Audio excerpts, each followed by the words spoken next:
Thanks for your time today, gentlemen. How do we boost our forward submarine tender capability?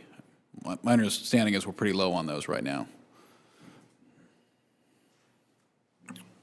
Thanks for the question, sir. Right now we have two. Right now they're helping us, if you're probably familiar with the maintenance that was done over in Australia. We actually positioned our tender there to help the USS Hawaii when it was over there doing maintenance, USS Minnesota as well. Right now those two tenders are what we are using, but as part of the budget process, the evaluation's ongoing on what's going to take to replace them. How many do you think we need to be fully operational capable for the whole fleet? So the answer depends. It depends on where we end up with the fleet, sir, but I'd have to take that for the record. I'm not the expert on how many we need right now, so I'd have to take that for the record. Do you have enough? The two that we have today, they are fully utilized, sir. Okay. And then, you know, as we explore a near-peer environment, is the Virginia class and I know the Columbia class as well, is that where we need to be operational-wise, do you think, as far as capabilities for a near-peer engagement? Or do we think there's a next-gen investment we need to make for our undersea dominance? Yes, sir. Thanks for the question.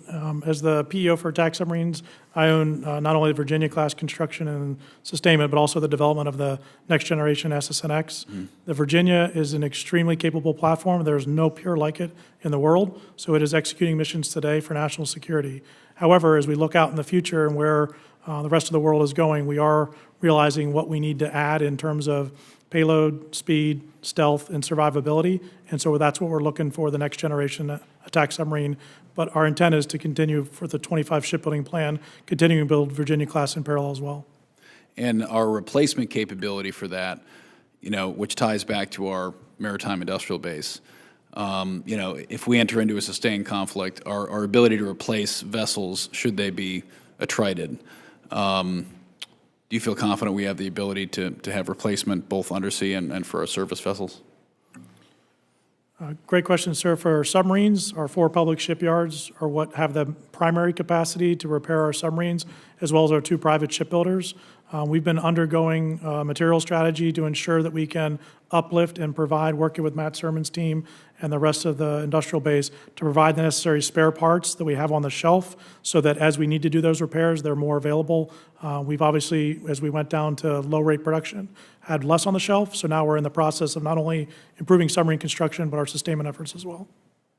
So I would just briefly add as well on the sustainment side, you know, that the ability of our naval shipyards and our private shipyards to do a quick repair is a big focus. I know for Naval Sea Systems Command and other organizations, basically the ability to respond to battle damage is something that we have significantly increased focus on in recent years. It's a key part of how we would respond to any conflict.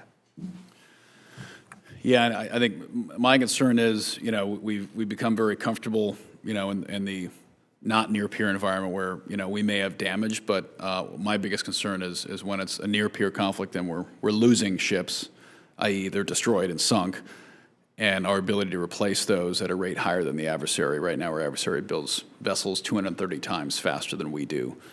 So the advantage we had last time we had a big naval war in Westpac was our ability to replace those vessels rapidly.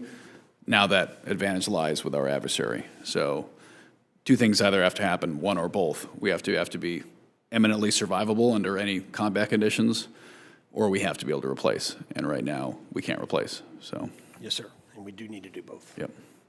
And then one final question. I think as we see relatively low intensity conflict, you know, with our naval combat in the Red Sea, what have you learned as far as I don't think we've had any major vessel damage from that, but of course we've had magazine replacement, you know, and we've had to keep those ships combat operational. Are there many lessons that you've gleaned from the fleet now that we've actually seen for the first time in decades some pretty steady naval combat that we can adopt quickly?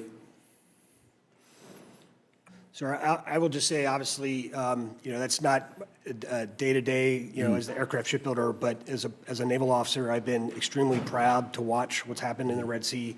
Our fleet has responded magnificently. You know, getting our assets on station, supporting them in theater has been significant. I know that, you know, Admiral Cooper and others have talked explicitly about the incredible performance of the crews of our carrier strike groups. We are learning on the fly. We are outpacing anyone's ability to keep up with us as we adapt to the tactics and techniques that have been used and made improvements on the fly to ensure that our entire Navy force out there is able to respond. And obviously, so far, it's been successful. And so we have learned a lot, but we have a lot to be proud of as well. Thank you. Mr. Blumenthal.